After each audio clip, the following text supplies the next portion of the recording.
Hey guys, it's PowerinNumbers.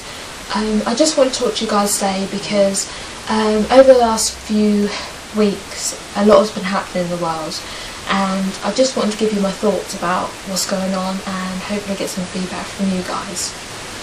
We've had everything from Occupy Wall Street to the Gaddafi death, and I think a lot of us are feeling drained at the moment, and with all the police brutality that's going on, it's hard not to get down and low. The way the police have been treating the Occupy Wall Street protesters is terrible. They should be supporting us, not fighting us. We are not the criminals.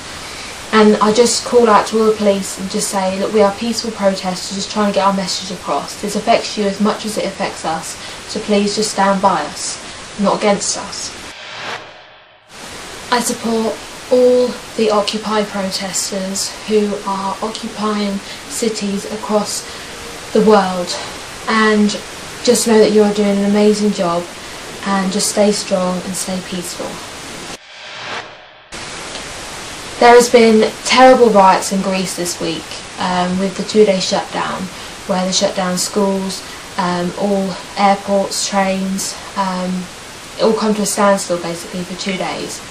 The riot police were out and things got very heated, and the protesters and the police clashed.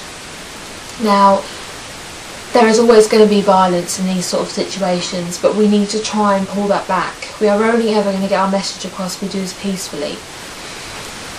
The police were brutal, there were petrol bombs and a lot of people got injured, but just stay strong and stay peaceful. We also had the UK government vote against the referendum to take the UK out of the EU. Surprise, surprise, that was never going to go through.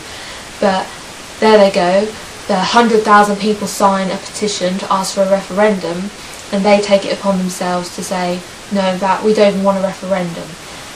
What happened to the voice of the people, hey? And then finally we had the death of Colonel Gaddafi. I mean, the death of Colonel Gaddafi has really got to me. It's the way the media have exploited it all over the news. Everywhere you look, there is either pictures of a dead Colonel Gaddafi or the last moments of his life. Now, seeing as though the reason that the US say they keep getting involved is because they want the people of Libya to be free and in a peaceful society, then why do they support the actions of what happened to this person?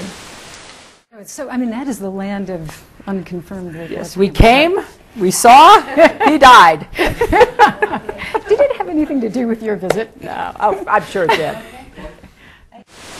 I think anybody's death that way is a sick reminder of the world we live in, and to see it constantly plastered everywhere has not done any of our karmas any good. NATO are in there supposedly bringing peace to the country, and yet all they are doing is causing more violence and the death of innocent people. There are so many civilians that have been killed during the conflicts, and it just makes you really realise how screwed up the world is. On a lighter note, there was a 2-week-old baby pulled from the rubble of the Turkish earthquake today, and I thought it was really touching to think that out of all the death and suffering that has gone on, that there can be a little miracle of a 2-week-old baby managing to survive. We must stay strong and united. We must look after one another, and we must keep love in our hearts. The only way we're going to win this is if we put aside our differences and stand strong with our brothers and sisters and just help each other and respect one another. It's so easy to get trapped in the mindset of, you know, hate and violence, but we must just stay strong. We are doing such a good thing and we will win this. We just need to keep love in our hearts and show that 1% whose planet this really is. Thank you for watching. This is Kelly from PowerinNumbers.